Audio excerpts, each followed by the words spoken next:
Hello बच्चों, आज हम प्रकाश के प्रकीर्णन टॉपिक के लेके आए हूं जो कि बहुत ही महत्वपूर्ण टॉपिकों में से है। और ये आपका मानव नेत्र तथा रंग बिरंगा संसार का अंतिम टॉपिक है। ठीक है ना। तो हम सबसे पहले टॉपिक का नाम जो प्रकाश का प्रकीर्णन है, तो हम एक बार रिवाइज भी ऐसे कर लेते हैं कि प्रकाश का प्रकीर्णन क्या होता है, ये प्रकाश क्या होता है। तो प्रकाश एक विकिरण ऊर्जा है जो हमारी आंखों को संवेदित करता है। मतलब संवेदित करने से मतलब यह है कि जब प्रकाश होगा तो हमारी आंखें वर्क करेंगी, काम करेंगी, और अगर प्रकाश नहीं होगा तो आंखें काम करना बंद कर देंगी या उन आंखों से हम कोई वस्तु दिखाई नहीं देगा। आगे प्रकाश का प्रकीर्णन का मतलब क्या होता है? प्रकाश का फैल जाना। ऐसे प्रकीर्णन का मतलब तुम क्या, आपको पास प्रकीर्णन पा के बाद क्या था? फा। पा से प्रकीर्णन और पा से फा से फैलना। तो प्रकाश किरणों का फैल जाना क्या कहलाता है? आपका प्रकीर्णन कहलाता है। अब ये कैसे फैल जाता है? जब प्रकाश किरण किसी माध्यम में प्रवेश करता है तो उस माध्यम के जो अति सूक्ष्म कण होते हैं उनसे प्रकाश टकरा कर क्या होता है? चारों दिशाओं में फैल जाता है। इसी घटना को हम क्या कहते हैं? प्रकाश का प्रकीर्णन। ठीक है, मैंने लिखा प्रकाश किरणों का माध्यम के कणों से टकराकर फैलने की घटना को हम प्रकाश का प्रकीर्णन कहते हैं। ठीक है, इस पर आधारित आपके 3 एग्जाम्पल हैं जो पेपर में पूछे जाते हैं। तो सबसे पहले एक चीज और जो बहुविकल्पीय बहुत पूछा जाता है, आपको मैंने बताया था कि प्रिज्म से जब आप श्वेत प्रकाश को गुजारते हैं तो उससे 7 रंगों में वो बट जाता है। ठीक है ना। और वो जो 7 रंग होते हैं उसे हम स्पेक्ट्रम कहते हैं। 7 रंगों का जो स्पेक्ट्रम ये होता है विव ग्योर से लिखा जाता है इंग्लिश में। अब ये जानिए कि जैसे आप इधर जाएंगे तरंग दैर्घ्य बढ़ेगा। क्या होगा बेटा?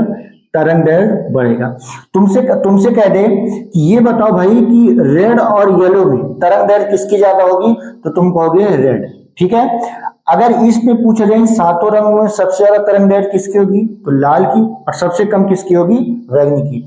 अब जिसकी तरंग दैर्घ्य सबसे कम होगी उसका प्रकीर्णन सबसे ज्यादा होगा। ये लाइन आपको ध्यान में रखना है। अगर आपको मैं ऑप्शन दे दिया, मैंने ऑप्शन दिया जी और वाई वी आर। ठीक है।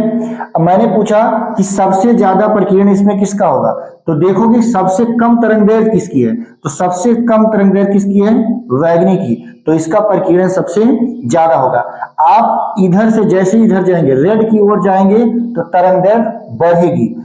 तरंगदैर्घ्य क्या होगी? बढ़ेगी। और अगर तरंगदैर्घ्य ज्यादा होगी तो उसका प्रकीर्णन कम होगा। ये चीज आपको ध्यान में रखना है, उसी का हम इस्तेमाल करेंगे इस बातों को समझाने में। अब देखो, पहला टॉपिक हमारा आकाश का नीला होना।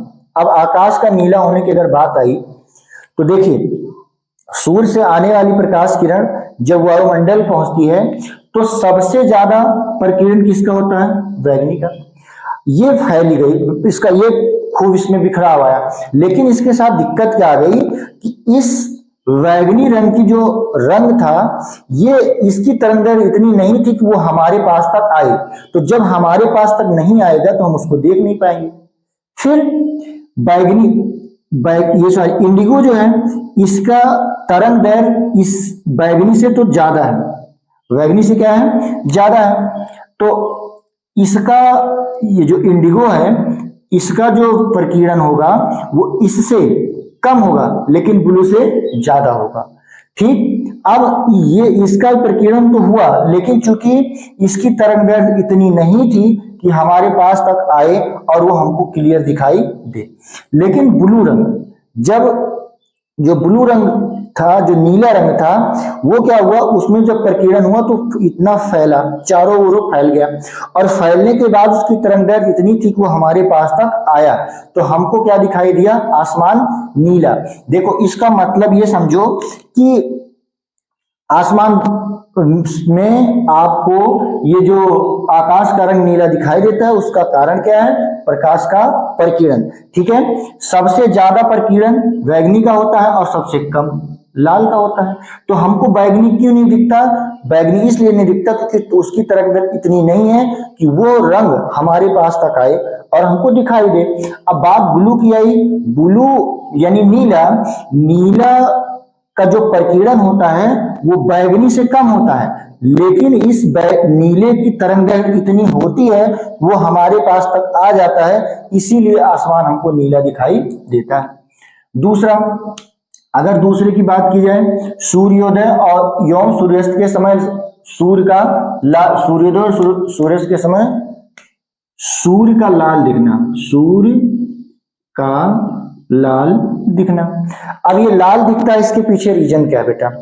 क्योंकि जब सूर्य उदय होता है और अस्त होते समय हमसे सबसे अधिक दूरी पर स्थित होता है, उस समय जो उससे श्वेत प्रकाश निकलता है वो उसमें 7 रंग होते हैं श्वेत प्रकाश में। अब होता क्या बेटा कि इन सब का प्रकीर्णन जो है लाल से ज्यादा होता है, लेकिन इनमें इतनी ताकत है, इतनी तरंगदैर्घ्य नहीं होती कि हमारे तक आए।